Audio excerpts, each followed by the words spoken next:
のボディです。左それと強烈壁になる。返してる間はまだレフェリーは止めないか。いやキム・ジュン苦しい。左それとガードを割る。詰めてくる。いやレフェリーまだ見ているだけ。アッパーからボディだ。沈むか。まだ耐えている。左ストレート耐える。ジョンはでも厳しいですね。止めてもおかしくない状況です。何か返したいんですけど、タオルだタオルだタオルが入りました。タオルが入って試合終了。2ラウンド。ここにいるうちの本物のスクールスポーツのために行こうぜベイビーバン。手の国には気をつけて、現実になることがありますからね。Alright, so let's go ahead and keep our Japanese prospect videos going. This guy right here, another guy that has incredible expectations on him. I just did a video about Inoue Yokoyama, who is probably one of the most hyped up prospects in Japan right now. But I would say alongside him, this guy might be just as hyped up as him, and they might actually fight each other one day. That Yokoyama versus this guy might be a big super fight one day, which might be a video deserving on its own.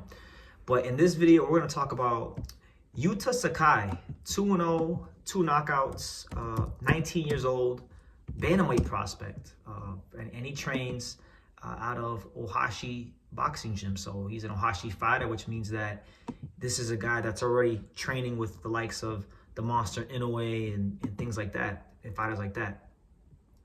You understand? So let's talk about him, Yuta Sakai. So I was first put on to Yuta Sakai by a Japanese friend of mine here in Japan that I met, my boy Yoshi. Shout out to my boy Yoshi. Yoshi, this video is for you. If you're watching this video, Yoshi, this video is specifically for you because I know you're big on Yuta Sakai. But from what I've gathered in my research about him, Yuta Sakai, not only is he expected to become the next world champion out of Ohashi boxing gym as he progresses as a 19-year-old, but he is expected to be the next face of Ohashi boxing gym. Yes, you heard that correctly. The next face of Ohashi boxing gym. So what that means is that when the monster Inoue leaves the sport, this is the guy that a lot of people believe is going to be carrying the Ohashi boxing gym tradition forward, and that's big expectations on this young man. So let's talk about him. Let's talk about what he brings to the table. So Yuta Sakai is very young. He's 19 years old. He's at a very good size for this weight class. He's a 5'8" southpaw bantamweight. And when you're this tall and you're this rangy, one of the important things you want to establish as a fighter is having that ability to exploit your height and your reach, because he's going to have a height and reach advantage practically against everyone at bantamweight. And from what I've seen watching the film, he has a very, very sharp southpaw jab. He has a really good sense of anticipation. He can look at an opponent and instinctually he can know what the next move is, whether it's to, slip the punch, slip outside, slip inside, if it's to, probe with the jab or just commit to his offense. He understands patterns really well, and he's got a good sense of anticipation. So I like that about him. He's an instinctual counterpuncher. He understands how to get guys to commit, and of course, as they say, the old boxing saying goes, he knows how to make his opponents miss, and then when they miss, he makes them pay in the form of him counterpunching back. So those are things that stand out about him when I watch him fight. As far as his amateur credentials, he had an amateur record of 50 wins and 2 losses, so that's obviously very good. He also won the Japanese high school amateur tournament at bantamweight, so good stuff there. That's always a good sign whenever Japanese fighters can win, high school tournaments and or Japanese amateur championships. These are always good early building blocks, good early indicators that they could potentially be something in the pros. Doesn't mean they'll definitely be. It doesn't mean they'll definitely be good pros. It's the same way in America. It doesn't mean just because somebody wins the national Golden Gloves in America, it doesn't guarantee professional success, but it's always a good building block, and it's a good early indicator that they have the ability to box at a high level, right? So, yeah. And one thing that I liked about him that really that really stood out to me, because normally when you get fighters this young, below the age of 21, 19, 20, anything pretty much before the age of 23, most fighters don't get their man strength until they're about 24, 25. So this kid's still, 5 to 6 years away from a biological standpoint, getting his man strength when his body all the way fills out and matures.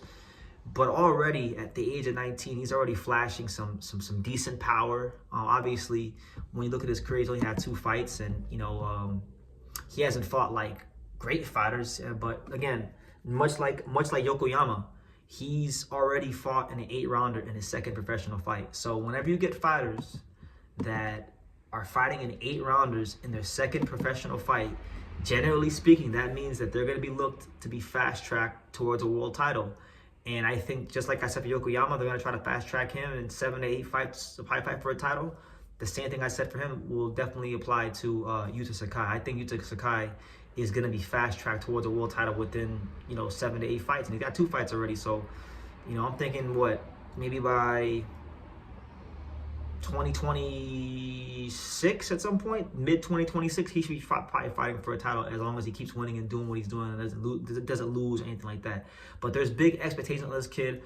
I think being around someone like the monster Inoue is going to pay dividends for him, because when it comes to not just Japanese boxing, but boxing worldwide, that's one of the biggest stars we have in our sport. So to be around someone like that and see how they go about their business on a day-to-day basis, that's only going to help him to spar with him, to work with him. That's only going to help him. And he has the frame. I think at some point he's going to be a super bantamweight at some point. He might even be a featherweight at some point, honestly. Who knows? He may mess around and maybe become an opponent for like a Junto Nakatani or maybe even like Subaru Murata or something like that. I mean, he's right. He's going to be fast tracked that quickly to where you're going to start seeing this guy's name in the rankings against, next to guys like Subaru or Junto if he moves up, whatever the case may be. Maybe he fights somebody that's a current champion if they're still around. By the time he's in the rankings, he's going to be fast tracked that quickly, guys. Honestly, so I like him. And I hope that he can be someone that can handle that pressure. Because again, I would say Ohashi gym, in my opinion, Ohashi gym isn't the best gym in Japan. I think in terms of prestige, they're probably number 2 behind Tekken. Tekken has Mr. Honda, and they have more boxers from abroad. And so I think anything with Mr. Honda in Japan is always number 1, because of how his influence and his power in boxing. But Ohashi gym's right there. They might be number 1 depending on who you talk to.